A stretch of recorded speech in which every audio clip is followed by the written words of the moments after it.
સાહેબ હવે તો ક્યારે ચાલુ કરો છો? સ્ટોરી તો મૂકી દીધી કે 15 દિવસની ફ્રી બેચ છે, પણ કાંઈ અપડેટ તો નથી આવતું. સાહેબ કોણ આવી શકે આનામાં? છોકરા આવી શકે, છોકરી આવી શકે? સાહેબ શેના માટે છે? સાહેબ પીએસઆઈ માટે, કોન્સ્ટેબલ માટે? તો આ બધાના પ્રશ્નોનો જવાબ હું આપવા માટે આવ્યો છું અને તમારું બધાનું શ્રીહરિ એકેડમીમાં તમારું ફરીથી સ્વાગત છે. તો આપણી જે બેચ ચાલુ થવાની હતી એ હવે મંગળવારે એટલે કે 17/9/2024 પરમ દિવસે આપણી બેચ ચાલુ જવા થઈ રહી છે. તો આ બેચની અંદર કોણ કોણ જોડાઈ શકે? તો જે છોકરાઓ અને છોકરીઓ બંને જોડાઈ શકે, પણ બંનેની દોડવાની વ્યવસ્થા અલગ અલગ છે, એટલે કોઈ ચિંતાનો વિષય છે નહીં. કોઈકને એવો પ્રશ્ન છે કે આ 15 દિવસ માત્ર સીમિત છે, તો ના, 15 દિવસ માત્ર સીમિત નથી. આ એક લખપત તાલુકામાં આપણે મોટો એક પ્રયત્ન કરી રહ્યા છીએ કે આપણે જે અહીંયાના યુવાનો મિત્રો છે થોડાક આળસુ થઈ ગયા છે, તો આ 15 દિવસ પછી પણ આપણે બેચ ચાલુ રહેશે, પણ એનું આપણે અપડેટ પછી આપીશું. તો આપણે જોઈએ કે 15 દિવસમાં કેટલાક લખપત તાલુકાના વિદ્યાર્થીઓ આપણી સાથે જોડાય છે. તો ખાસ ને ખાસ વિદ્યાર્થીઓ જોડાઓ. તો ઘણા વિદ્યાર્થીઓને એવો પ્રશ્ન છે કે તમે કરાવશો શું?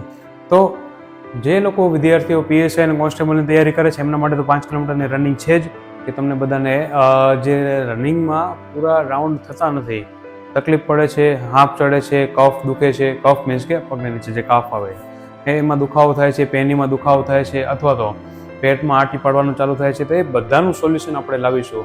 અને એની સાથે સાથે જે વિદ્યાર્થી મિત્રો આર્મીમાં જવાની તૈયારી કરે છે કે 12મા પછી કે કોલેજમાં જઈને અમને આર્મીમાં જવું છે, તો એમને પણ અત્યારથી આપણે ફૂલની ટ્રેનિંગ આપીએ કે જેથી કરીને જ્યારે પરીક્ષા આવે ત્યારે માત્ર ને માત્ર પ્રેક્ટિસ કરવાની એમને બાકી રહે.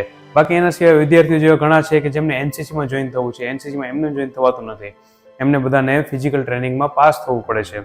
તો એમને પણ અહીંયા તૈયારી કરવામાં આવે જેથી કરીને ત્યાં એમનું સિલેક્શન થઈ જાય.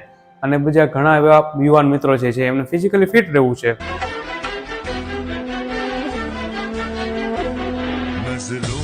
અને આપણે બધા સાથે મળીને આપણું સ્વાસ્થ્ય સુધારીએ અને ફિઝિકલ ટ્રેનિંગ લઈએ એવી અપેક્ષા. અને ખાસ વિદ્યાર્થી મિત્રોને એ સૂચના કે નીચે આપેલા મોબાઈલ નંબર ઉપર તમે વધારે માહિતી માટે સંપર્ક કરી શકો છો. અને એના સિવાય જેમને પણ જોડાવવું છે એ બધા વિદ્યાર્થીઓએ એ મોબાઈલ નંબર ઉપર નામ, ગામ અને પોતે અભ્યાસ કરતા હોય તો અભ્યાસ અને વ્યવસાય કરતા હોય તો વ્યવસાય અને શેના માટે તમારે આવવું છે ટ્રેનિંગમાં એની આપ